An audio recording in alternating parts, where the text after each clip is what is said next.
नमस्ते। राम राम जी, मैं हूँ पायल रोहातगी। जी हाँ, आज मैं आपके साथ बात करने वाली हूँ कि एक्चुअली एक न्यू कमर को क्या एक्सपेक्ट करना चाहिए जब वो बॉलीवुड में आते हैं या टेलीविजन इंडस्ट्री में आते हैं काम करने के लिए। सबसे पहले आपको ऑब्वियसली अपने साथ थोड़ा पैसा लेकर आना चाहिए, क्योंकि आपको एक्सपेक्ट नहीं करना चाहिए कि आपको अपने पहले असाइनमेंट में पैसा मिलेगा। सभी लोग जो न्यू कमर्स को ब्रेक देते हैं वो एक्सपेक्ट करते हैं कि न्यू कमर्स 15 से 12 से 20 घंटे काम करे, और उनको ऑब्वियसली पेमेंट भी नहीं दी जाती है। पेमेंट उनकी डिले करी जाती है। ये मैं खुद के एक्सपीरियंस से कह रही हूँ। और न्यू कमर्स जो छोटे छोटे शहरों से आते हैं वो ऑब्वियसली इतने पैसे लेकर नहीं आते और एक्सपेक्ट करते हैं कि उनको जल्द अपने काम के लिए पैसा मिलेगा, मगर ऐसा नहीं होता। And actually they and up in a vicious circle, जहां पर उनको एक्सप्लॉयट किया जाता है और उनको आवर्स से ज्यादा काम करवाया जाता है। मैं सिर्फ सभी न्यू कमर्स को कहना चाहती हूँ, आउटसाइडर्स को जो बॉलीवुड में काम करना चाहते हैं या टेलीविजन इंडस्ट्री में, कि प्लीज थोड़ा अपना सेविंग्स का पैसा लेकर आइए और वो सेविंग्स के पैसे को अच्छी तरह से यूज करिए, इस्तेमाल करिए। मैं अपने खुद के फिल्मों के और मॉडलिंग असाइनमेंट्स के एग्जांपल्स देती हूँ। जब मैंने शुरुआत करी थी तब मुझे ऑडिशन के लिए महालक्ष्मी जाना होता था, या अंधेरी में कोई ऑडिशन हाउसेस होते हैं वहां पर जाना पड़ता था। There was a lot of time and energy in travelling that used to go, and मैं ऑब्वियसली सस्ता खाना खाती थी that was available on the way to these auditions. Audition में काम कर ऑडिशन अगर आपको ऑडिशन के थ्रू अगर आपको काम मिल जाता है तो अच्छी बात है। अगर आपको काम नहीं मिलता तो ऑब्वियसली वो आपका ट्रिप वेस्ट होता है। आप खाली कोऑर्डिनेटर को मिलकर आते हैं, एंड दैट्स अबाउट इट। अगर आपको काम मिलता है तो काम मिलने के तुरंत बाद आपको उस काम का चेक भी नहीं मिलता, चाहे आप मॉडल हो चाहे आप एक एक्टर हो। आपको ऑब्वियसली चेक ये लोग देते हैं 10, 15 या 1 महीने के बाद। टेलीविजन इंडस्ट्री में रूल है कि आपको 60 डेज के अंदर पेमेंट कर देनी चाहिए, मगर बिग प्रोडक्शन हाउसेस जैसे एकता कपूर का प्रोडक्शन हाउस या कोई गुल खान का प्रोडक्शन हाउस, जिसके साथ मैंने हम सफर करके एक टेलीविजन शो किया था जहां पे मैं नेगेटिव लीड थी, वहां पर भी मेरी पेमेंट्स 6-6 महीने तक डिले करके दी जाती थी। और ये कहा जाता था कि मैडम आपको तो पेमेंट की आवश्यकता नहीं है, तो फिर आप क्यों पेमेंट मांग रही हैं। जिस तरह से उनको और अपना पैसा अपने पास रखना था इन प्रोड्यूसर्स को, सो दैट इनके पैसों के ऊपर उनका इंटरेस्ट जारी रहे। That's why they don't release the payments of the actors, so that actors उनके चुंगल में फंसे रहे, and they can not leave their show without obviously them जब्त करोइंग देयर 3 months या 4 months money. That is how the production houses work. जब मैंने परसेप्ट की 2 पिक्चरें करी थी, परसेप्ट की 2 पिक्चरें करी थी, ढोल करी थी and I think Corporate picture करी थी। Both paid me next to nothing money because they were giving me breaks. मगर इन्होंने मुझे बोला था कि ये मुझे पब्लिसिटी में यूज करेंगे because they needed this character to be promoted. जब ढोल पिक्चर में मुझे पब्लिसिटी में नहीं यूज किया गया, then I actually hired a own PR person and went to Delhi and had my own press conference to tell the people that I am having a film called as Dhol which is directed by Priyadarshan to be released in these coming months. और इस film के अंदर lead Tanushree Dutta है।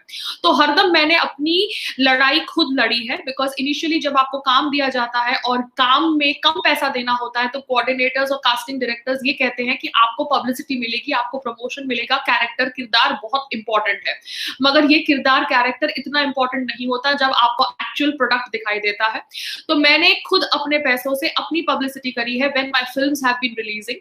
Corporate film में मेरा गाना था, but obviously during that time there was some controversy with my name attached, due to which the song was publicised and that became my first item song. तो वो item song के बाद मैंने dance classes लेना शुरू किया, क्योंकि मेरे को बहुत सारे स्टेज शोज के ऑफर्स आने लगे, एंड स्टेज शोज से एक्ट्रेसेस बहुत अच्छी तरह से पैसे कमा सकती है by doing dance performances for 10 to 15 minutes on the stage. मगर फिल्मों से ऑब्वियसली पैसे कम मिलते हैं। आप अब सब पढ़ रहे हैं कि कैसे सुशांत सिंह राजपूत को इतना पैसा ऑफर किया गया, उतना पैसा ऑफर किया गया, but I am very much sure उसका पैसा कहीं ना कहीं सारे प्रोडक्शन हाउसेस में अटका होगा जहां पर उसने काम किया होगा। बिकॉज दीज प्रोडक्शन हाउसेस, जो पैसा कॉन्ट्रैक्ट पे लिखा होता है और वो पैसा रिलीज करने में बहुत फर्क होता है। मैंने एक शो, मैंने जैसे आपके साथ बात करी, मैंने एकता कपूर के साथ काम किया। एकता कपूर में के प्रोडक्शन हाउस में मेरी पेमेंट अटकी, and I had to email them to release my payments and actually tell them that please आप मेरी पेमेंट्स रिलीज करिए। ऐसा दिस इज अनप्रोफेशनल। तो मुझे ये लेवल तक जाना पड़ा। गुल खान के शो के अंदर जहां मैंने हम सफर करके एक शो किया था नेगेटिव लीड, वहां पर मुझे एक्चुअली शूटिंग को स्टॉप करना पड़ा बिकॉज वो मेरी पेमेंट 6 मंथ से रिलीज नहीं कर रही थी, और बार बार प्रोडक्शन हेड मुझे कह रहा था कि प्रोड्यूसर कैलकाटा गई है, अब्रॉड गई है, जबकि प्रोड्यूसर अपने ऑफिस में बैठी हुई होती थी. So when the producers also come to know that a particular actor अपना पेमेंट मांग रहा है, तो वो प्रोड्यूसर्स एक साथ गुट बना लेते हैं और ऑब्वियसली उस एक्टर को काम नहीं देते, क्योंकि उनको पैसा देना अच्छा नहीं लगता. उनको चैनल से पैसा लेना अच्छा लगता है, मगर उनको एक्टर्स को पैसा देना पसंद नहीं है. वो नए नए एक्टर्स को फंसाते हैं ये कह के कि हम आपको स्टार बना देंगे, मेन रोल है, मगर ऑब्वियसली ऐसा डायलॉग वो बहुत सारे लोगों को देते हैं और उनको जो पसंद आता है उस एक्टर और एक्ट्रेसेस को प्रमोट करते हैं. तो ये मेरे साथ हुआ था इन सब फिल्मों के अंदर. मैंने अगली और पगली करके एक फिल्म करी थी जो ब्रिटिश नैंडी की प्रोडक्शन हाउस थी. उसमें मेरे को बोला गया था कि मेरा रोल काफी बड़ा है. वो फिल्म मैंने आई थिंक पीनट्स मनी में की थी. बोला गया था कि ये कैमियो बहुत इंपॉर्टेंट है, मगर कैमियो इतना इंपॉर्टेंट नहीं था. सिमिलरली साजिद खान की फिल्म हे बेबी के अंदर मैंने एक गाना किया था और मुझे बोला गया था कि 2-3 सीन है रितेश देशमुख के साथ, मगर एक छोटा सा सीन था रितेश देशमुख के साथ और एक सेकंड था उस गाने के अंदर, और वो मुझसे फ्री में काम कराया गया था by Sajid Khan. And the film was produced by Sajid Nadiadwala and it had Akshay Kumar and Vidya Balan as lead. So हम सब ने फ्री में भी काम किया है to be seen in big banners, क्योंकि हम छोटे बजट की फिल्मों से ट्रांजिशन कर रहे थे, मगर बिग बजट की फिल्मों ने मुझे पेमेंट नहीं दी है. मैंने एक्चुअली अपनी पेमेंट कमाई है from television reality shows and from dance stage shows, क्योंकि वहां से एक्चुअल पेमेंट्स मैंने कमाई है. बट बड़े बैनर्स की फिल्मों के अंदर मुझे पेमेंट्स नहीं मिली है. दिल कबड्डी के अंदर मुझे थोड़ी बहुत पेमेंट मिली थी, क्योंकि तब तक मैंने बिग बॉस का शो किया था एंड बिग बॉस के शो से मेरे को ऑब्वियसली लोगों का प्यार मिला था.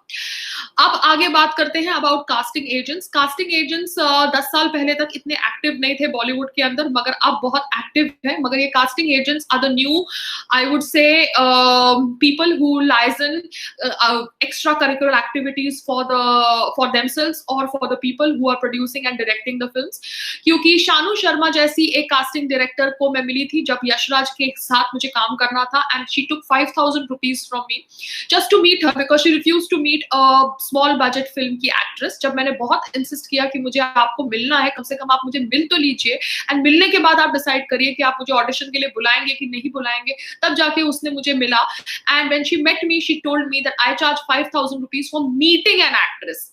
तो ये तरीके से ये लोग इतना गंदा षड्यंत्र खेलते हैं. एंड उनकी कोई बेस्ट फ्रेंड है Niharika Khan, and she was dating Amit Sadh. Amit Sadh is the actor who was with Sushant Singh Rajput in Kai Po Che. I am just telling you facts. I am not making anything up, nor am I trying to demean anybody's character. Here I am just specifying how Bollywood works. तो यहाँ पर casting couch is not only limited to actresses being exploited, but obviously the other way round. Women in power maybe also try to take advantage of new actors and try to have relationships with them. This is a fact. So it goes either ways कि यहाँ पे एक लड़की भी आपका फायदा उठा सकती है और एक लड़का भी आपका फायदा उठा सकता है. तो आपको डिसाइड करना है कि आपको किस तरह से अपने आप को पोर्ट्रे करना है. अपने आप को ऑब्वियसली बैड हैबिट्स से दूर रखिए, क्योंकि एक टाइम था जब मैं भी बैड हैबिट्स से में फंस गई थी, and it took a lot of energy and time from me to kind of get out from that. और उसी दौरान मैं वो कर्सी चावड़ा साइकाइट्रिस्ट को मिली थी, जिसने ऑब्वियसली मुझे और तकलीफ दी थी, दुख दी थी, एंड दुख दिया था, and that is why I went away from Bombay for some time. So I would just tell everybody कि आप ये सब बैड हैबिट से दूर रहिए. मगर कास्टिंग काउच एग्जिस्ट करता है ना ही लड़कियों के लिए बट लड़कों के लिए भी इन बॉलीवुड, और ऑब्वियसली पैसों की तंगी होगी, आपको पैसे नहीं दिए जाएंगे, इसलिए लॉट ऑफ पीपल फंडर्स लेकर आते हैं. Even the likes of tiger Shroff and Kirti Sanon and this and that have funders banking, जिसकी वजह से ये साजिद नडियाडवाला का बैनर उनको लॉन्च करता है और उनको बार बार ब्रेक देता है. बिकॉज अल्टीमेटली जो फाइनेंसर होते हैं वो पिक्चर के अंदर कॉल लेते हैं कि कौन सा एक्टर होना चाहिए, कौन सी एक्ट्रेस होनी चाहिए. प्रोड्यूसर और डायरेक्टर सब डमी लोग होते हैं, और कहीं ना कहीं ऑब्वियसली सुपरस्टार की भी इतनी नहीं चलती अनलेस एंड अनटिल वो पिक्चर सुपरस्टार के नाम से चल रही हो और सुपरस्टार के फाइनेंसर हो. So this is how the Bollywood works. And ये मेरा वीडियो है टू ऑल द आउटसाइडर्स जो बॉलीवुड में काम करना चाहते हैं. आप जरूर बॉलीवुड में आइए, अपना करियर जमाने के लिए बहुत प्रयास करिए, मगर आपको समझना चाहिए कि इस तरह से आपको एक्सप्लॉइट किया जाएगा. या तो आपको शाम को मीटिंग्स के लिए बुलाया जाएगा, वो मीटिंग्स आपको काम कभी नहीं देंगी, तो वो मीटिंग्स पर जाना अवॉइड करिए. और कास्टिंग डायरेक्टर्स चाहे लेडी हो या पुरुष हो, वो सब आपको गलत ख्वाब दिखाएंगे. वो ख्वाबों से दूर रहिए. खाली आप जाकर उनका ऑडिशन अटेंड करिए, और ऑडिशन अटेंड करने के बाद भगवान पर छोड़ दीजिए. अगर आपकी किस्मत में में होगा तो आपको वो रोल जरूर मिलेगा। और हाँ, आपको हरदम कहा जाएगा कि ये रोल आपका करियर बदल देगा, ये रोल में आप बहुत प्रोमिनेंट दिखाई दिए जाएंगे और इस रोल के बाद आपका करियर चार चांद पहुंच जाएगा। मगर उनकी कोई भी बात मत मानिए, अपना कर्म करिए, अपना काम करिए, बी प्रिपेयर्ड कि आपका रोल काट भी दिया जाएगा, because that is what has been happened with me in 2 films like Hey Baby and Ugly Aur पगली। तो ये मैं आपके साथ इसलिए शेयर कर रही हूँ क्योंकि बहुत सारे लोग निराश हो गए हैं after hearing about Sushant Singh Rajput death, जो मेरे हिसाब से एक मर्डर है, एंड वो अपने सपने छोड़कर बॉलीवुड में आना नहीं चाहते। मगर आप बॉलीवुड में जरूर आइए, मगर बॉलीवुड किस तरह से चलता है उसको समझने का प्रयास जरूर करिए।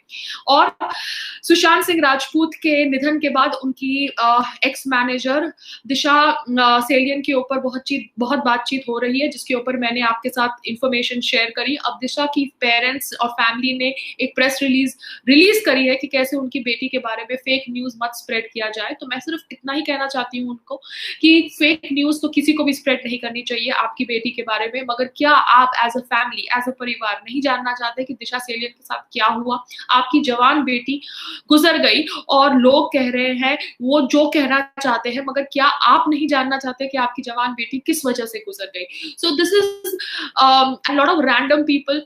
एक यूट्यूबर है, वो काफी फेमस है, उनका नाम है फ्यूडीपी, हाँ जी, ये उनका नाम है, and he is one of the most subscribed YouTubers. उन्होंने भी सुशांत सिंह राजपूत के डेथ के ऊपर क्यूरियोसिटी जताई है और वो बहुत शॉक्ड है, क्योंकि उनको जितना भी वो सुशांत सिंह राजपूत के डेथ के ऊपर इंफॉर्मेशन लेते हैं, उनको वो एक अच्छे इंसान लगते हैं, जैसे हम सभी को लगते हैं। So lot of random people also want to know कि सुशांत सिंह राजपूत का निधन किस तरह से हुआ। बहुत फैक्ट्स मैंने आपको पहले भी बोले हैं, पॉइंट करते हैं कि उनकी सुसाइडल डेथ नहीं हुई है। पुलिस का जो भी एंगल है बाथरोब बेल्ट का, वो बेल्ट को शायद यूज किया जा सकता है विद डॉग्स बेल्ट या बाथरोब बेल्ट, मगर कुछ भी, और उनका गला दबाने का प्रयास किया जा सकता है, मगर कहीं से भी उन्होंने खुद अपने एक हाथ से अपने आप को फांसी नहीं दी, which is a fact. I am 110% sure that he has not committed suicide due to hanging with his own hands.